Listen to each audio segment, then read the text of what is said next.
cordial saludo para cada uno de ustedes. Les extendemos una bienvenida muy especial para continuar estudiando nuestra temática de disidencia en la historia de la Iglesia Adventista. Antes de introducirnos en nuestro tema, les invito para que cerremos nuestros ojos, inclinemos nuestro rostro y vamos a pedir la bendición de Dios. Oremos. Nuestro Padre y nuestro Dios, te damos gracias por el plan de la salvación. Te damos gracias porque cuando estábamos perdidos en el abismo del pecado, enviaste a Jesucristo para rescatarnos del pecado y de la muerte y otorgarnos la salvación y la vida eterna. Ahora que vamos a reflexionar en tu palabra, te pedimos que tu Santo Espíritu pueda iluminar nuestras mentes y nuestros corazones y entonces podamos comprender el amor y la misericordia de Dios para con cada uno de nosotros. Agradecemos esta bendición de todo corazón en el nombre precioso de Cristo Jesús. Amén. Muy bien, apreciados amigos y hermanos, hemos dicho que la Biblia nos habla de varios disidentes y varias disidencias a lo largo de la historia de nuestra iglesia. En esta noche queremos analizar cómo una persona, cómo un siervo de Dios no llega a ser disidente de un día para otro, sino que esa persona o ese siervo de Dios llegará a ser disidente solo a través de un trágico proceso de descenso espiritual. Nadie se convierte en disidente de hoy para mañana, pero llegar a la disidencia implica todo un proceso de descenso espiritual y ese trágico proceso está ilustrado en las Sagradas Escrituras en la experiencia del apóstol San Pedro, que cayó muy bajo cuando negó a nuestro Señor Jesucristo, se avergonzó de su nombre. Por eso me gustaría invitarles en esta noche para leer de las Sagradas Escrituras en el Evangelio según San Lucas, el capítulo 22, el versículo 31 y 32. El Evangelio según San Lucas, el capítulo 22, el verso 31 y 32, dice así la palabra de Dios. Dijo también el Señor: Simón, Simón, he aquí Satanás os ha pedido para zarandearos como a trigo, pero yo he rogado por ti que tu fe no falte, y tú, una vez vuelto, confirma a tus hermanos. El Señor Jesucristo le ha dicho al apóstol Pedro que el diablo lo ha pedido para ser zarandeado. Y creo que el diablo, apreciados hermanos y amigos, quiere zarandear a cada uno de los cristianos en este siglo XXI. El diablo está interesado en probar nuestra fe. El diablo está interesado en sacudir nuestros principios. El diablo quiere saber cuánta fibra espiritual posee cada uno de los cristianos de este mundo. El Señor Jesucristo le dijo a Pedro que había sido pedido para ser zarandeado, pero las buenas noticias del Evangelio a través de la palabra de Dios es que el Señor Jesucristo le dijo al apóstol: pero yo he orado por ti para que tu fe no falte. Podemos nosotros también amigos, hermanos, tener la certeza y la seguridad de que el Señor Jesucristo está orando por nosotros para que nuestra fe no falte, puesto que el diablo está trabajando para zarandearnos fuertemente. Y la declaración del apóstol es: y tú, una vez vuelto, dice el Señor a Pedro, confirma a tus hermanos. Es decir, Pedro todavía no se había convertido plenamente. El apóstol Pedro estaba yendo en un trágico proceso de descenso espiritual. Empezó a descender espiritualmente. Cristo le dijo que el diablo lo estaba zarandeando. Él estaba orando por Pedro y el Señor le dice: y una vez vuelto, una vez que te hayas convertido, confirma a tus hermanos en la fe. Alabamos a nuestro Dios porque Él está intercediendo, porque Él está orando por nosotros para que nuestra fe no falte. Así que, apreciados hermanos y amigos, ningún siervo de Dios se convierte en un disidente de un día para otro, pero lo hace a través de un proceso de descenso espiritual.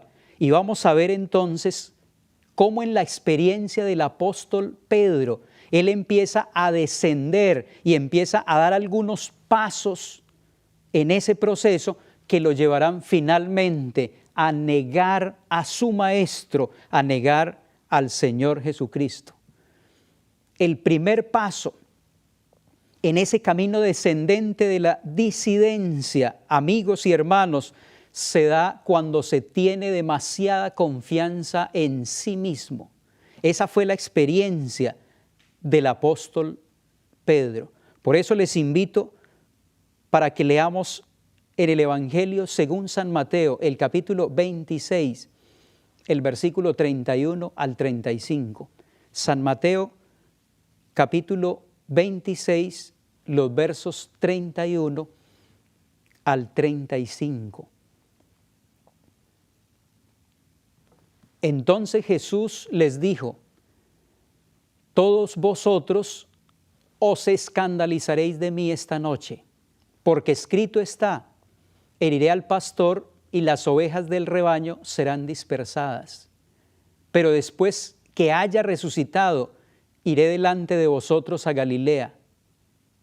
Respondiendo Pedro, le dijo: aunque todos se escandalicen de ti, yo nunca me escandalizaré.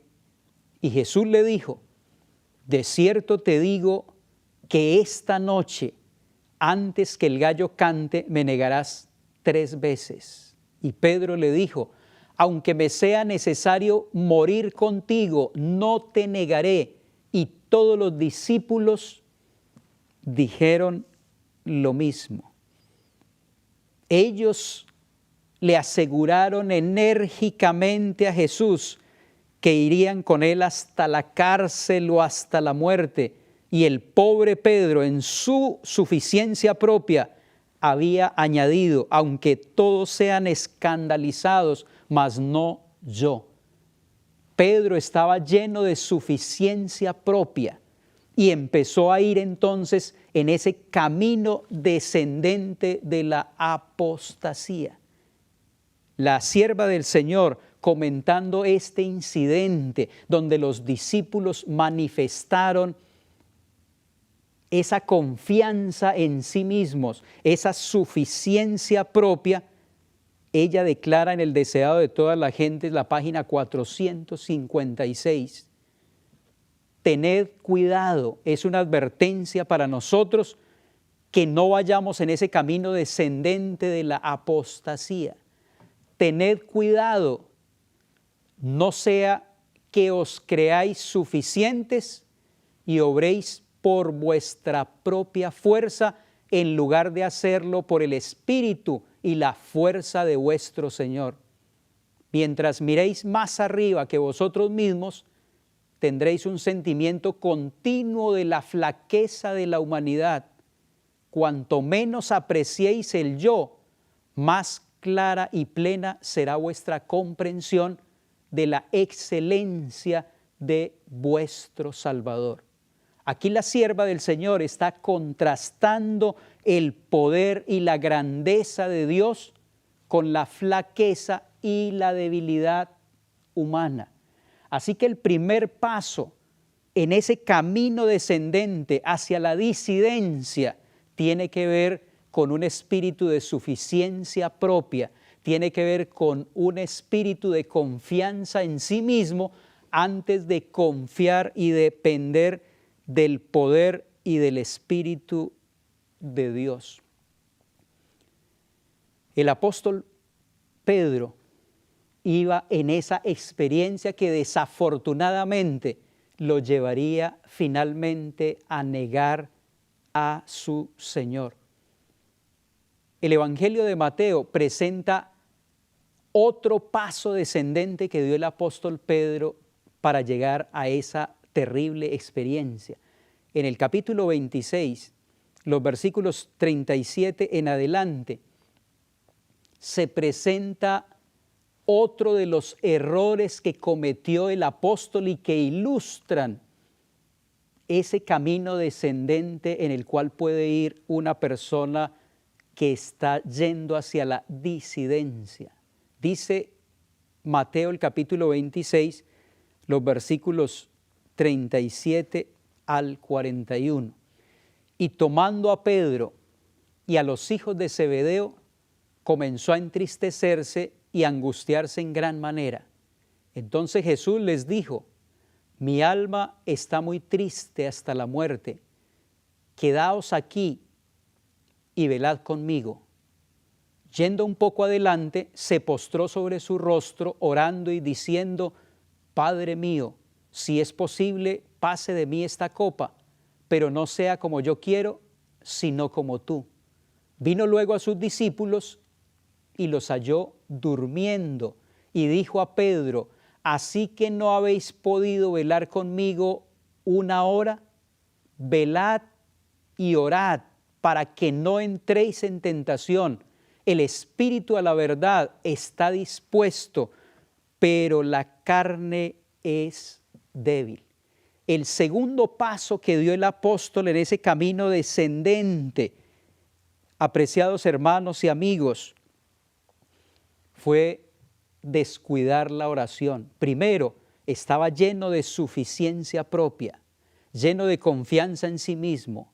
Número dos, ahora el apóstol había descuidado la oración, y la sierva del Señor nos amonesta a nosotros a que podamos cada día, en la primera hora de cada mañana, mantener una estrecha relación con nuestro Dios. Comentando la experiencia del apóstol Pedro, ella dice que si Pedro hubiese pasado en vigilia y oración aquellas horas transcurridas en el huerto, Pedro no habría negado, no tendría que haber dependido de su débil fuerza, y entonces no habría negado a su Señor. Dice el deseado de todas las gentes, la página 660. El apóstol San Pedro, en su experiencia, siguió avanzando, pero no hacia adelante y hacia arriba, sino hacia abajo en ese camino descendente.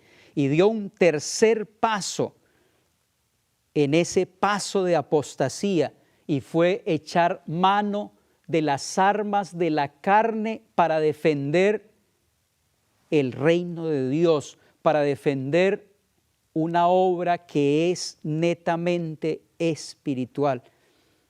Nuevamente el evangelista San Mateo en el capítulo 26 y el versículo 50 nos ilustra el comportamiento del apóstol San Pedro. En el versículo 50 del capítulo 26 declara la Biblia y Jesús le dijo: amigo, ¿a qué vienes? Entonces se acercaron y echaron mano a Jesús y le prendieron. Pero uno de los que estaban con Jesús, extendiendo la mano, sacó su espada e hiriendo a un siervo del sumo sacerdote, le quitó la oreja. Entonces Jesús le dijo: vuelve tu espada a su lugar, porque todos los que tomen espada, a espada perecerán. ¿Acaso piensas que no puedo ahora orar a mi Padre y que Él me daría más de 12 legiones de ángeles?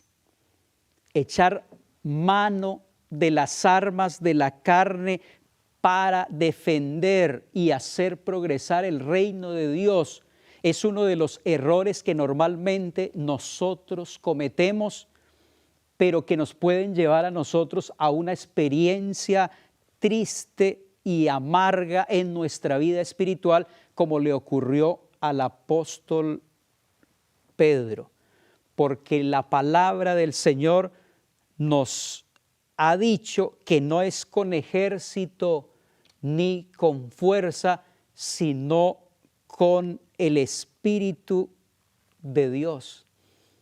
La Sagrada Escritura nos dice que cuando el apóstol Pablo trató de utilizar sus capacidades, cuando él trató de utilizar las armas de la carne, su propia filosofía para tratar de alcanzar a muchas almas para el reino de Dios, fracasó, porque enfrentó a los filósofos griegos con su propia filosofía, porque enfrentó la argumentación de ellos con su propia argumentación intelectual y tuvo pocos resultados. Pero cuando el apóstol Pablo entendió que debía utilizar las armas del Espíritu y no las armas de la carne, el libro de los Hechos nos dice que Pablo tuvo mucho éxito y por eso con autoridad declaró que se había propuesto predicar solamente a Cristo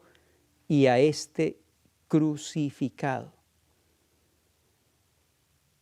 El siguiente paso que dio el apóstol Pedro en ese camino descendente de la apostasía hasta llegar a negar a su maestro, lo dio cuando se convirtió en un instrumento de Satanás. Y apreciados hermanos, esto es realmente impresionante. Alguien podría decir, ¿cómo un discípulo que anda con Jesús, como un miembro de iglesia que tiene varias responsabilidades, como alguien que lee la Biblia todos los días y asiste a los cultos regularmente, se puede convertir en un instrumento del diablo? Hemos visto en nuestros temas anteriores que los ataques más fuertes que se han hecho contra la iglesia adventista no provienen de afuera, no son externos, pero se hacen desde el corazón, desde el seno de la iglesia adventista. Aquí, en el Evangelio de Mateo, el capítulo 16, el versículo 21 y 23, el apóstol Pedro tuvo una experiencia nada agradable. Dice el versículo 21, Mateo 16, 21. Desde entonces comenzó Jesús a declarar a sus discípulos que le era necesario ir a Jerusalén y padecer mucho de los ancianos, de los principales sacerdotes y de los escribas, y ser muerto y resucitar al tercer día. Entonces Pedro, tomándolo aparte, comenzó a reconvenirle diciendo: Señor, ten compasión de ti. En ninguna manera esto te acontezca. Pero él, volviéndose, dijo a Pedro: quítate de delante de mí, Satanás, me eres tropiezo, porque no pones la mira en las cosas de Dios, sino en las de los hombres. Qué triste lo que Jesús tuvo que decirle a Pedro. Quítate de delante de mí, Satanás. Era evidente que aunque Pedro era un discípulo de Cristo, en ese momento Satanás estaba hablando a través del apóstol Pedro. Y ese es un descuido grande, aunque nosotros seamos miembros de iglesia. Pero dice la Biblia que en cualquier momento, cuando nosotros nos descuidemos, cuando descuidemos la oración, cuando descuidemos el estudio de la palabra, cuando descuidemos esos momentos de comunión y relación con Dios, el diablo puede poseernos para convertirnos en sus instrumentos y estorbar el progreso y el desarrollo de la causa de Dios. El deseado de todas las gentes, la página 384, haciendo alusión a esta experiencia, declara que Pedro amaba a su Señor, pero Jesús no lo elogió por manifestar así el deseo de escudarle del sufrimiento. Las palabras de Pedro no eran de naturaleza que fuesen de ayuda y solaz para Jesús en la gran prueba que le esperaba. Pedro no deseaba ver la cruz en la obra de Cristo. El espíritu disidente no quiere ver la cruz en la obra de Cristo, quiere ver la corona, pero si nosotros queremos esa corona de salvación y de vida eterna, tenemos que aprender a llevar la cruz. Apreciados hermanos y amigos, en un minuto de descuido, Satanás puede usarnos para ser piedras de tropiezo y estorbo en la iglesia y en el desarrollo de la obra de Dios. Por eso necesitamos escuchar el consejo del Señor, la palabra de Dios que repercute en nuestros oídos diciendo: velad y orad para que no entréis en tentación. El apóstol Pedro, además, dice la Biblia, empezó a seguir a Jesús de lejos. La Biblia declara que el cristianismo auténtico, que el cristianismo genuino significa andar muy cerca de Jesús, tener una vida íntima de compañerismo con Él. Pero el apóstol Pedro ilustra cómo nosotros podemos ir en un camino descendente y apartarnos completamente del Señor, aunque realicemos muchos ritos y muchas ceremonias en la iglesia. Esto lo señala Mateo, el capítulo 26 y el versículo 57. Mateo, el capítulo 26 y el versículo 57 declara la palabra del Señor. Los que prendieron a Jesús le llevaron al sumo sacerdote Caifás, a donde estaban reunidos los escribas y los ancianos. Mas Pedro le seguía de lejos hasta el patio del sumo sacerdote y entrando se sentó con los alguaciles para ver el fin. Mis hermanos y amigos, esta es una declaración triste. Dice el versículo 58, mas Pedro le seguía de lejos. Es decir, empezó a distanciarse. Y eso es lo que el enemigo desea, que nosotros nos distanciemos de la fuente de la fortaleza. Porque cuando nosotros lo hacemos, entonces quedamos a merced de Satanás. Porque cuando nosotros lo hacemos, quedamos a merced del enemigo. pero Dios nos ha llamado como sus hijos y como verdaderos cristianos a tener una relación estrecha, una relación de amistad, una relación de intimidad con nuestro Dios. Como dice la sierva del Señor, conságrate a Dios todas las mañanas. Haz de esto tu primer trabajo. Podemos decirle al Señor, tómanos, Señor, como enteramente tuyos. Úsanos hoy en tu servicio, mora con nosotros y que toda nuestra obra pueda ser hecha en ti. El siguiente paso que el apóstol Pedro dio en ese camino que lo llevaba a la negación de su maestro fue perderlo de vista. Y esa es una consecuencia natural de seguirlo de lejos. Ya el evangelista San Mateo nos ha dicho que Pedro empezó a seguir a Jesús de lejos. Y acto seguido, dice la palabra del Señor, que lo perdió de vista. En el Evangelio de San Mateo, el capítulo 14, el versículo 26, declara: y los discípulos, viéndole andar sobre el mar, se turbaron diciendo: un fantasma, y dieron voces de miedo.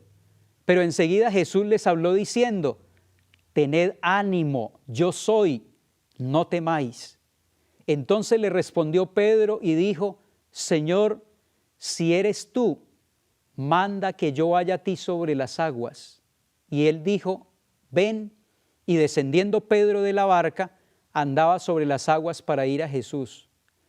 Pero al ver el fuerte viento, tuvo miedo, y comenzando a hundirse, dio voces diciendo: Señor, sálvame.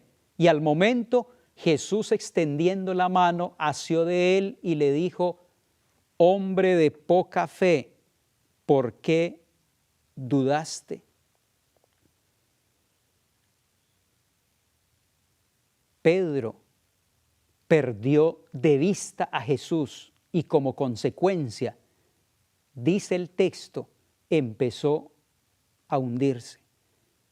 El deseo de todas las gentes comenta que mientras Pedro estaba mirando a Jesús, andaba con seguridad.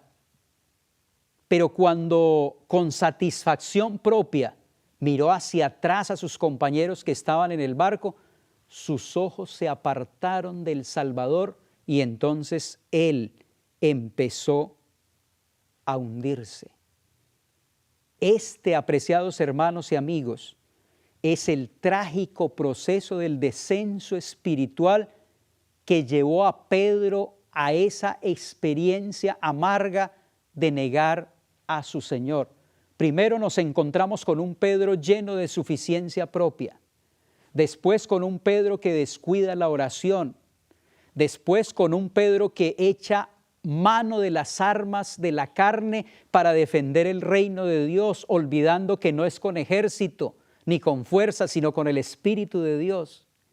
Después nos encontramos con un Pedro que se descuida y se convierte en un instrumento de Satanás, porque el Señor le dice: apártate de mí, Satanás, porque me eres piedra de tropiezo.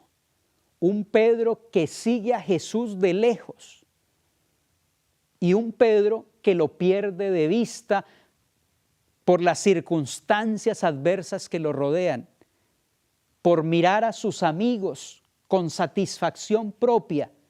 Pierde de vista a Jesús cuando la Biblia ha dicho que debemos poner nuestros ojos en el autor y consumador de nuestra fe. Ese proceso lo llevó finalmente a negar a su maestro. Cuando llegó el momento definitivo, Pedro no tenía fuerzas espirituales. Pedro cayó muy bajo y tuvo que negar a Cristo Jesús.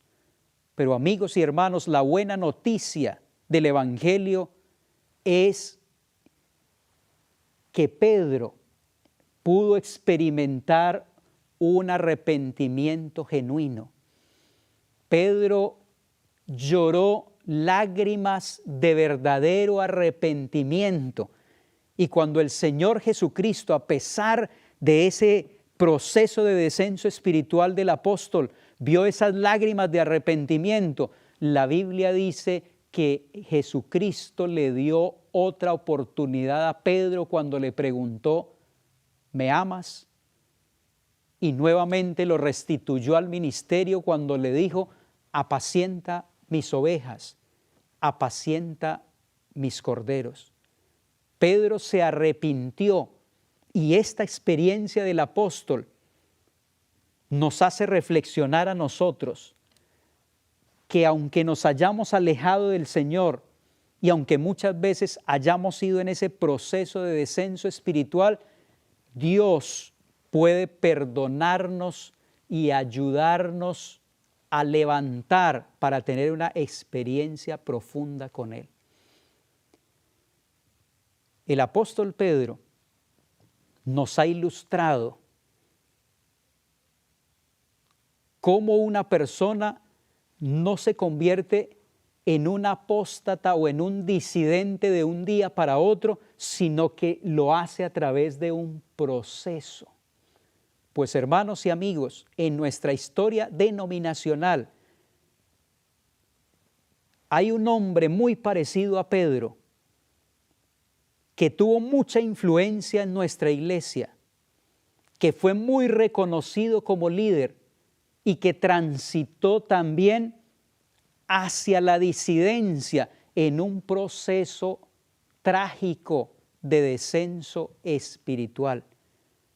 Me estoy refiriendo al doctor John Harvey Kellogg. La historia denominacional adventista enseña que el doctor Kellogg fue un escritor, un inventor brillante, un médico nutricionista muy destacado. Fue uno de los hombres más famosos de la historia de este movimiento, de la Iglesia Adventista del Séptimo Día. El mundo lo recuerda como el director de ese sanatorio famoso de Battle Creek, un sanatorio que en su tiempo, a finales del siglo XIX, se convirtió en una de las instituciones más famosas del mundo en lo que tenía que ver con medicina preventiva que aplicaba el doctor Kellogg. Este hombre estudió cirugía en Chicago, fue patrocinado, dice nuestra historia denominacional, por los esposos White. Cuando los esposos White vieron a este joven brillante y promisorio, lo patrocinaron para que él pudiese estudiar medicina. No solamente estudió en Chicago, pero después fue a Londres para prepararse mejor.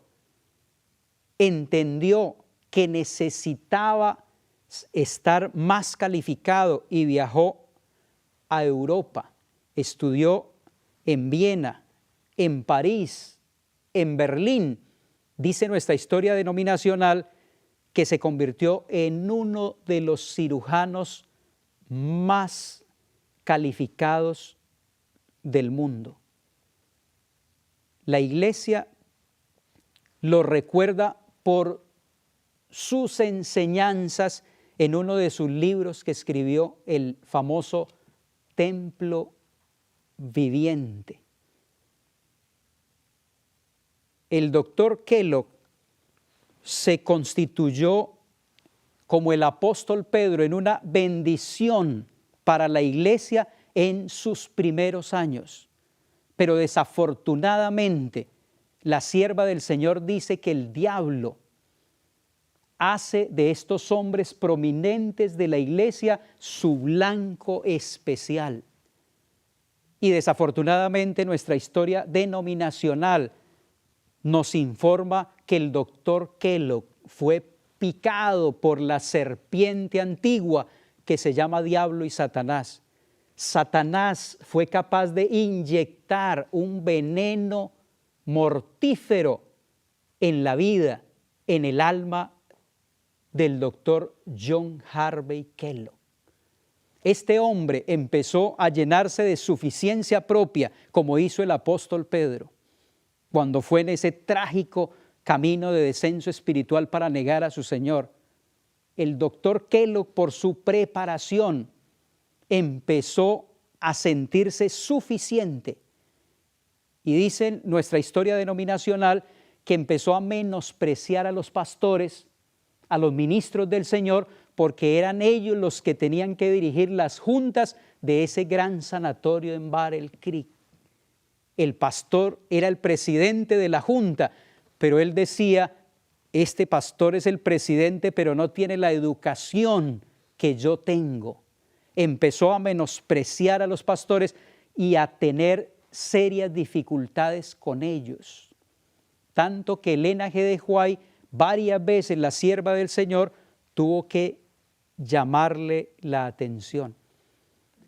Pero el proceso del doctor John Harvey Kellogg continuó, porque en sus predicaciones, en sus exposiciones de la palabra, comenzó a dejar sentir sus ideas panteístas. ¿Qué es el panteísmo? El doctor Kellogg expresaba conceptos como Dios está en todo. Él es un efluvio universal que llena todo. Dios está en el árbol, Dios está en la flor, en el ave, en el rayo. Dios está en nosotros. Esto se conoce como panteísmo. Pan significa todo en el idioma griego y teísmo, Dios. Creo que una de las mejores definiciones de panteísmo es que Dios es todo y todo es Dios. Es decir, Dios se despersonaliza para convertirse en una esencia que llena el universo entero. Por eso Dios está en el árbol, Dios está en la piedra, Dios está en la flor, Dios está en el pájaro, Dios está en toda la naturaleza. Es una forma de confundir al Creador con la creación. La Biblia nos dice que la creación es una cosa, es el resultado de la obra del Creador, pero no podemos confundir la creación con el Creador. Cuando el doctor Kellogg empezó con estas falsas filosofías dentro de la iglesia, la sierva de Dios, Elena G. de White, acuñó una frase, un concepto, el concepto de la apostasía alfa y omega, escogiendo la primera y la última letra del alfabeto griego. Y ella habló entonces en el contexto de las enseñanzas del doctor John Harvey Kellogg de una apostasía alfa, pero dijo también que vendría después, al final, la apostasía omega. En el libro Mensajes Selectos, el tomo 1, la página 231, la sierva del Señor, en el contexto de las teorías y los conceptos del doctor Kellogg que se introducían rápidamente en la iglesia adventista del séptimo día, ella declaró: no os engañéis, muchos se apartarán de la fe prestando atención a espíritus engañadores y a doctrinas de demonios. Tenemos ahora delante de nosotros el alfa de este peligro. La omega será de una naturaleza asombrosísima. Tenemos delante de nosotros, dijo ella, la apostasía alfa, pero viene una apostasía más asombrosa, profetizó ella, diciendo que era la apostasía omega. Y declaró también, ya se están introduciendo entre nosotros elementos espiritualistas. Una de las características de la teoría del Dr. John Harvey Kellogg, elementos espiritualistas que minarán la fe de quienes le presten atención. La teoría según la cual Dios es una esencia inmanente en toda la naturaleza es uno de los engaños más sutiles de Satanás. No presenta a Dios tal cual es y deshonra su grandeza y majestad, porque le quita la personalidad a Dios y lo convierte solamente en un espíritu.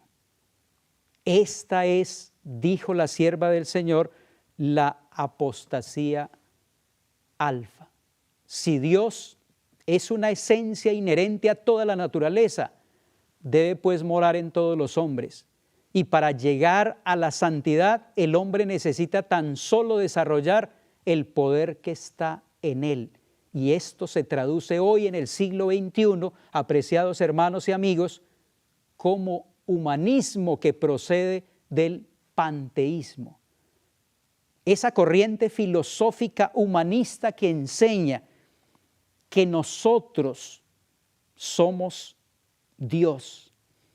Es decir, que dentro de nosotros hay un potencial tan grande que no hemos descubierto, que dentro de nosotros habita una energía tan poderosa que nosotros podemos descubrirla mirando hacia adentro de nosotros, no mirando hacia afuera, colocando al ser humano como si fuera Dios mismo.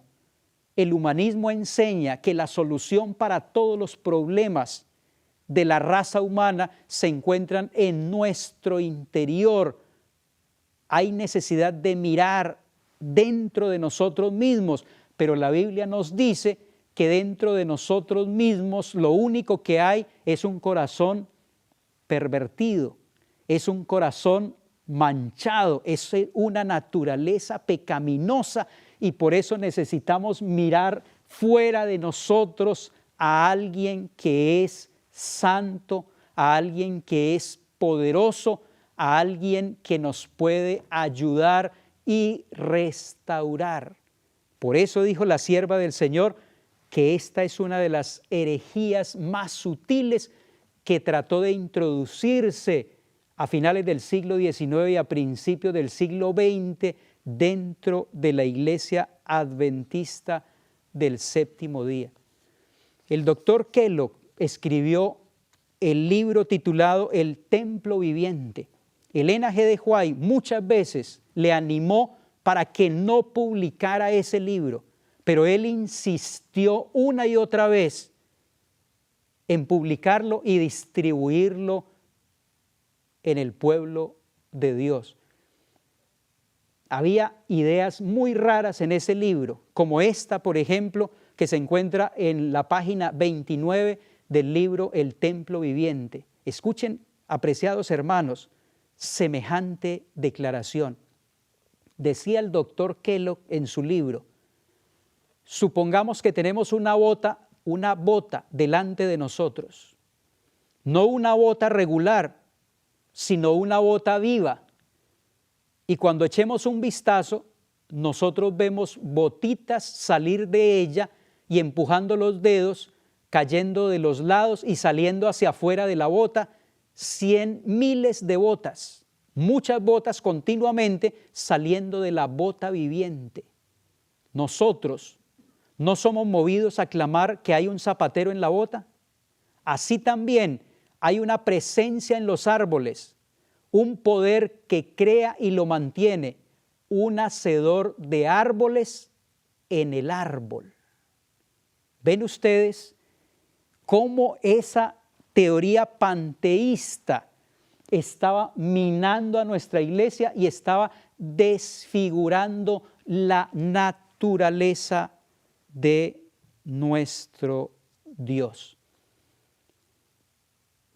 Estas ideas estaban haciendo tanto daño a nuestra iglesia que Elena G. de White, en el libro Mensajes Selectos, el tomo 1, la página 235, presenta por lo menos 10 objeciones a este libro llamado El Templo Viviente. Compartiré con ustedes brevemente esas 10 objeciones que ella presenta en el libro Mensajes Selectos, el tomo 1.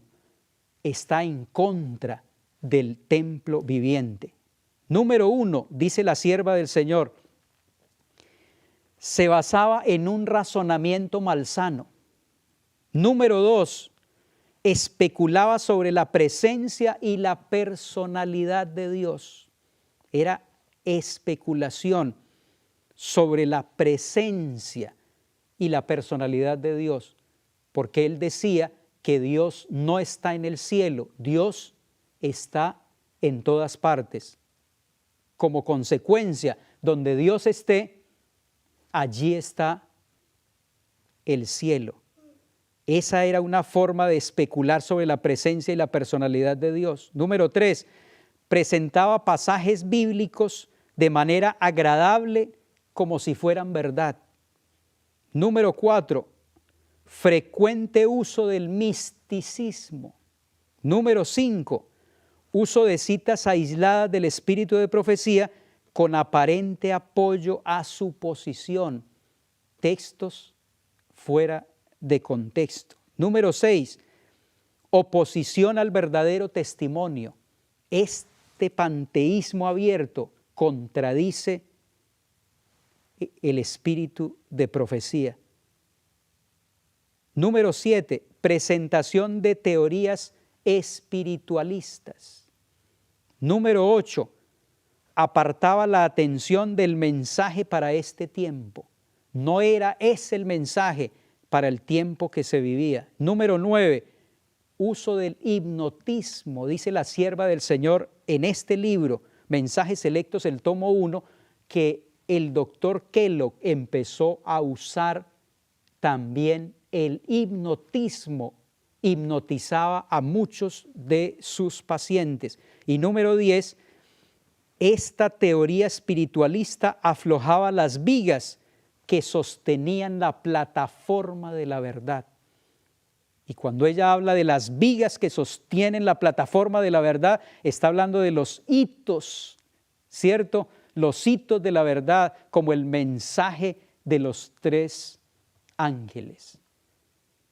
La sierva del Señor se preocupó por esta situación, ayunó por esta situación tratando de salvar a un disidente, el doctor Kellogg. Lo reconvino muchas veces, lo aconsejó, lo orientó, porque lo veía como uno de sus hijos.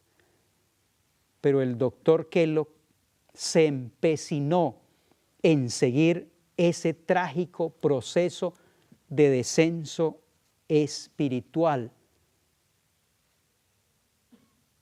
Y el diablo, así como tomó al apóstol Pedro para hacerlo piedra de tropiezo, el diablo tomó al doctor Kellogg para seguir en ese camino peligroso que podría perjudicar grandemente a la iglesia. Ángeles malignos habían tomado cautiva la mente del orador, dice la sierva de Dios. En una visión que el Señor le mostró mientras el doctor Kellogg enseñaba a algunos médicos y a algunos pastores, ella dice que ángeles malignos habían tomado cautiva la mente de él.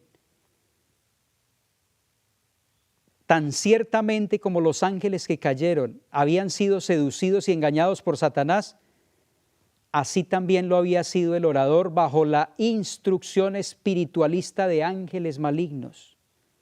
Quedé asombrada, dice ella, al contemplar con cuánto entusiasmo se recibían las sofisterías y los engaños, comentó la señora White, señalando que Kellogg, envalentonado por su éxito en arrastrar a pastores y médicos hacia su causa, había convocado un concilio especial en Battle Creek con el objeto de introducir aún más profundamente sus ideas en la iglesia organizada.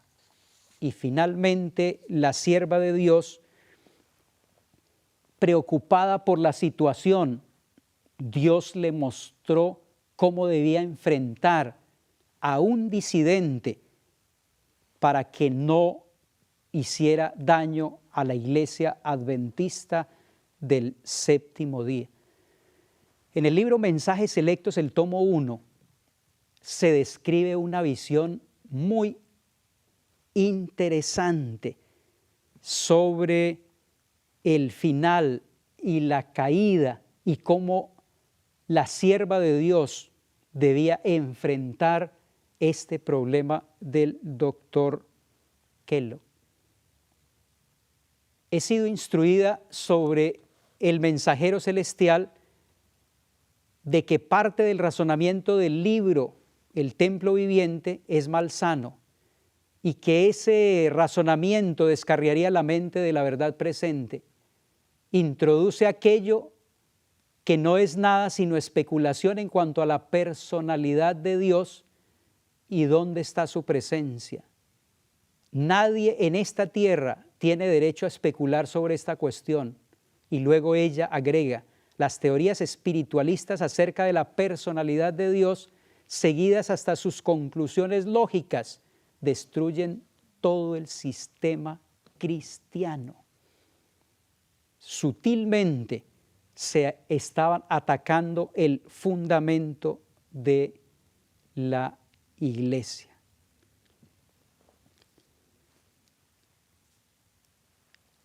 Una noche fue presentada ciertamente una escena delante de mí, dice la sierva del Señor. Navegaba un barco en medio de una densa neblina y de pronto el vigía exclamó, iceberg, iceberg a la vista. Allí, como una elevada torre por encima del barco, estaba un gigantesco iceberg. Una voz autorizada exclamó, hazle frente. No hubo un momento de vacilación. Se demandaba acción instantánea.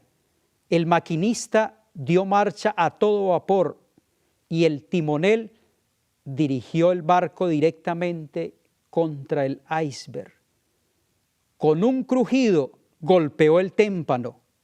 Hubo una terrible sacudida y el iceberg se rompió en muchos pedazos que cayeron sobre la cubierta con un estruendo semejante al trueno.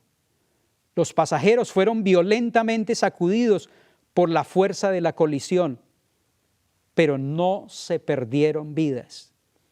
El navío se dañó, pero sin remedio. Rebotó el contacto temblando de proa a popa como una criatura viviente. Entonces siguió adelante en su camino. Dice la sierva del Señor, bien sabía yo el significado de esta visión. Había recibido mis órdenes. Hazle frente. Hazle frente. Sabía cuál era mi deber y que no había un momento que perder. Había llegado el tiempo de una acción decidida sin demora. Debía entonces obedecer la orden, hazle frente. Con esta visión, dice la sierva de Dios, que enfrentó entonces las herejías, que enfrentó la disidencia del doctor Kellogg y todos sus seguidores. Porque, apreciados hermanos y amigos, cuando se levanta un disidente, no es raro que encuentre seguidores. Casi todos los médicos y muchos de los pastores habían sido convencidos por estas falsas teorías espiritualistas. Habían sido plagados por el concepto del panteísmo y estaban siguiendo hacia el abismo al doctor Kellogg. La sierva del Señor fue instruida en enfrentarlo. Lo enfrentó y el doctor Kellogg empezó a sentir, como sienten la mayoría de los disidentes, en vez de permanecer dentro de la iglesia, empezó a sentir que debía separarse de ella y actuar con absoluta independencia. Dios obró poderosamente y el 18 de febrero del año 1902, el sanatorio de Battle Creek se quemó. Y el 30 de diciembre de ese mismo año, 1902, la Review también fue quemada antes de que se imprimiera el famoso libro del templo viviente. Desafortunadamente, la historia nos dice que el 10 de noviembre del año 1907, la iglesia de Battle Creek quitó el nombre de John Harvey Kellogg como miembro de la Iglesia Adventista del Séptimo Día. Se le invitó a estar presente, pero él no quiso asistir. Dijo que la Iglesia Adventista colapsaría en unas pocas décadas. Pero alabado sea el Señor, porque hasta hoy su profecía no se ha cumplido, porque el Señor declaró que las puertas del infierno no prevalecerán contra esta iglesia, la iglesia de Dios, que Él conducirá finalmente hasta el seguro puerto. Alabemos a Dios, porque tenemos el inmenso privilegio de pertenecer a esta iglesia, la Iglesia Adventista del Séptimo Día, que ha sido llamada por Dios para cumplir la misión de preparar un pueblo para la segunda venida. Que Dios les bendiga.